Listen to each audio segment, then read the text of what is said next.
Assalomu alaykum hurmatli tinglovchilar. Bugungi darsimiz sabzavotlarning botanik oilasi va ularning belgilariga ko'ra guruhlash. Sabzavot deb nimaga aytiladi? Sabzavot bu sersuv mevasi va etli qismi oziq-ovqatga ishlatiladigan 1 yillik, 2 yillik va ko'p yillik o'tchil o'simliklar sabzavot deb ataladi. Sabzavot ekinlar 80 ga yaqin turni o'z ichiga oladi. O'zbekistonda 40 ga yaqin turi keng yetishtirilib kelinmoqda. Sabzavotlar 14 ta oilaga bo'linadi. Shulardan karamdoshlar, soyabon guldoshlar, qovoqdoshlar, tomatdoshlar, sho'radoshlar, dukkakdoshlar, murakkab guldoshlar, todon guldoshlar, lab guldoshlar, pechak guldoshlar, piyoz guldoshlar, sparjadoshlar, boshoqdoshlar va gul xayridoshlarga bo'linadi. Karamdosh sabzavotlar, ya'ni karamdosh oilasiga oqbosh karom, gul karom, ko'lrabi karomi, pekin karomi, brokkoli, qizilbosh karom, Bryussel karomi, burukvalar kiradi. Ya'ni soyabon guldoshlarga sabzi, petrushka, kashi, seldreylar kiradi. Qovoqdoshlar oilasiga, ya'ni tarvuz, qovoq, qovun, bodring, kabachki, patisonlar kiradi. Ya'ni bular o'sha poliz ekinlariga deb aytib ketiladi. Ya'ni poliz ekinlariga qovun, tarvuz, qovoqlar kiradi. Sabzavotlarda bular asosan o'sha qurg'oqchilikka chidamli poliz ekinlar hisoblanadi. Tarvuz, qovoq, bodring, qovoq, patison esa kabachkilar. Bular suvni yaxshi ko'rganligi uchun bu sabzavot qovoqchasi, patison bilan kabachki sabzavot qovoqchasi deyiladi. Bodring o'sha sabzavotga kiradi. Ya'ni bu o'sha qovoqdoshlar oilasiga mansub bo'lgani bilan o'sha barra qismi qilganligi uchun shu guruhlarga kiritiladi. Yana tomatdosh sabzavotlarga keng tarqalganlardan o'sha pomidor, shirin qalampir, achchiq qalampir, kartoshka, baqlajon va kam tarqalganlardan fizialis bugungi kunda sekin-sekin davlatimizda rivojlanib boshladi. Sho'radoshlarga lavlagi, ismaloqlar kirsa, dukkakdoshlarga loviya, no'xat, ko'k no'xat va o'zimizda o'sha no'xatni ko'k barrali holatida ishlatiladi. Murakkab guldoshlar oilasiga artishok, romen salati, bargli salat va estragon kiradi. Toron guldoshlariga shovul, rovoch kirsa, lab gullilarga rayhon, yalpiz, jambillar kiradi.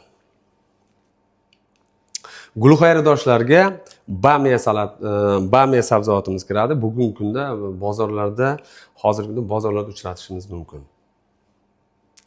Pechak guldoshlarga batat kiradi. Piyoz guldoshlarga o'zimizda bosh piyoz, sarimsoq piyozi, baton piyozi, ko'p yarusli piyoz, puri piyoz, anzur piyozlari kiradi.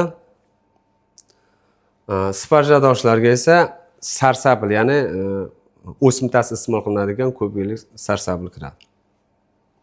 Boshoqdoshlarga shirin makka jo'xori kiradi.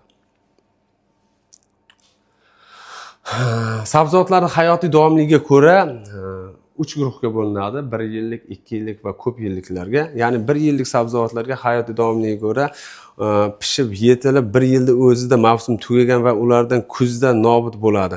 Bunga it uzumdoshlar, qovoqdoshlar, dukkakdoshlar oilasi kiruvchi barcha o'simliklar, shuningdek batat, rayhon, kashin, kres, salat, xantal, gulkaram, pekin karomi, Xitoy bargli karom, shivit, ismaloq, shirin makka jo'xori, redisga kiradi. 2 yilliklarga esa o'simliklarda barg to'plami va etli hosil organlari, gullari va urug'lari 2-yili shakllanadi va yetiladi. Bularga esa savoy karomi, Bryussel, ko'lrabi, burukva, turp, sholg'om, pasternak, petrushka, selder, oshlavlagi, piyoz, shalot piyozi, puri piyozlari kiradi. Ko'p yillik sabzavotlarga esa 1-yili baquvvat ildiz tizimi va barglar to'plami shakllanadi. 2 yoki 3-yillarda boshlab ularni bir nechta yil davomida gullaydi va meva beradi. Bu guruhga artishok, qatron, ya'ni yer qalampiri, baton piyozi, shinnet piyozi, serqat piyozi, yana bu yerda bo'lmagan, ya'ni mador piyozi, sparja, ravoch, shovul kabi ekinlar kiradi. Sabzavotlarni oziq-ovqatga ishlatilishiga ko'ra iste'mol qilinadigan organlari quyidagi guruhlarga bo'linadi. Ya'ni bunda mevalilar, ya'ni bizlar o'sha generativ organ iste'mol qilinadigan mevali sabzavotlarga pomidor, qalampir, qovun, tarvuz, qovoq, fizalislar kirsa, dumbil mevalar iste'mol qilinadiganlarga, ya'ni bular baqlajon, bodring, qovoqcha, patison, loviya, dukkaklari, shirin makkajo'xori, shirin qalampir va bamiyalar kiradi. Bargli va poya bargli guruhga kiruvchi karamboshlar va boshqa bir qator karamlar va kresalat, ismaloq, shovul, ravosh, petrushka, selder, mangold, xantallar va ko'p yillik piyozlar kiradi. Piyozlilarga bosh piyoz, sarimsoq piyoz kiradi. Ildiz mevalilarga sabzi, lavlagi, brukuva, sholg'om, turp, rediska, pasternak, seldri va petrushkalar kirsa, ildiz poyalilarga yer qalampir va qatron kiradi. Tuganak mevalilarga kartoshka va batat kiradigan bo'lsa, meva poyaliga ko'lrabi karomi kiradi. To'p gullilar artishok, gulkaram va brokkoli karomi kiradigan bo'lsa, novdalilarga sparja, ya'ni sarsabil kiradi. Va qo'ziqoringa shampionlar kiradi. E'tiboringiz uchun katta rahmat.